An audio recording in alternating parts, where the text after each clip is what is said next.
it's Marcia from Oils and Wellness with Marcia, and I'm continuing on our book, Ula, Finding Balance in an Unbalanced World, and we're starting chapter 11, and it's about guilt. It says, there is hidden blessings in the most traumatic things we go through in our lives. My brain always goes to, where's the hidden blessing? What is my gift? Sarah Blinkley said that. Says she's a billionaire businesswoman and the founder of Hispanics. We are all made bad choices in the past. We have all said and done things we regret. But when these actions hurt ourselves and other people, guilt often follows. Guilt over something you did is stealthy. It occupies valuable real estate in your mind.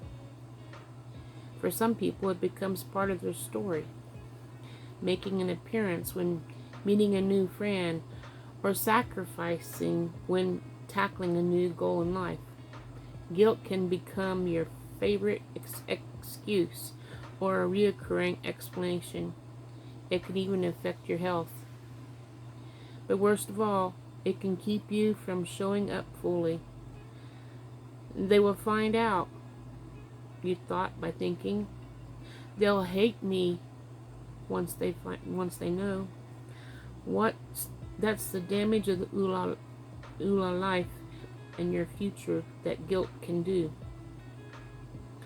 What's sometimes worse is feeling guilty on something that was never your fault. If you were sexually abused as a child, if your parents got divorced when you were a teenager, or if you've been physically or emotionally abused by your spouse, this is not your fault. But even though you may know that intentionally and emotionally impact, the guilt is still there. Self-talk is the real culprit. If you're carrying heavy guilt for some time, it may be stopping you from having the life you want. The burden often convinces us that somehow we don't deserve to be to have a fully fulfilling life. That maybe we have ruined our chance. This isn't true, of course, but the self-talk often hinders our progress, just as we are embarking on an exciting new goal, or just on the blink of making new breakthrough. Different from guilt over something you did or failed to do is guilt imposed on you by other people's assumptions and opinions. You never call, your mom says. You never bring the grandkids.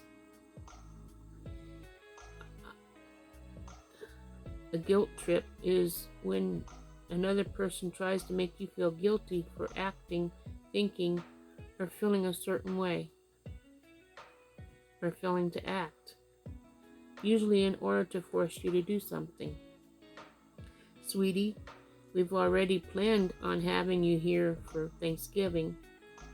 Honey, my shirts are still in the dry cleaners. Mom, all the other kids' parents are letting them sleep over. What's the underlining message here? Stop doing what's important to you and do what I want instead. When faced with the type of guilt, recognize that the person's delivery, it is usually acting on their emotions. They're unfulfilled, fearful, and unacknowledged in the same way. And instead of having a mature conversation about that, they're manipulating you to meet their needs instead. Don't fall for this tactic. Respond with grace and composure. Even worse are the subtle guilt trips that I told you so, when something really bad happens. Daddy and I didn't have anything to explain the documents to us. Why didn't you tell me about their reviews online?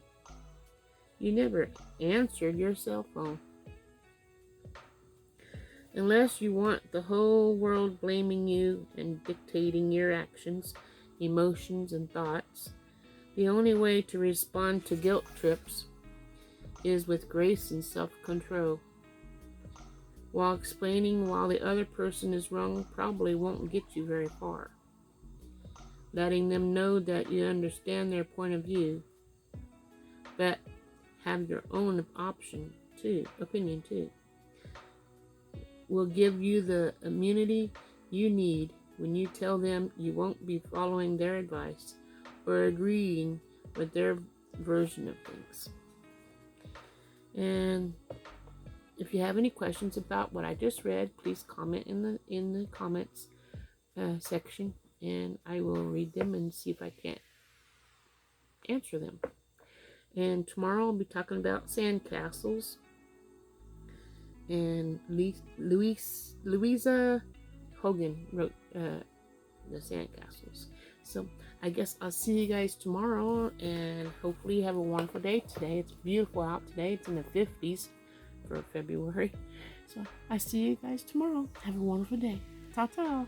Love you guys.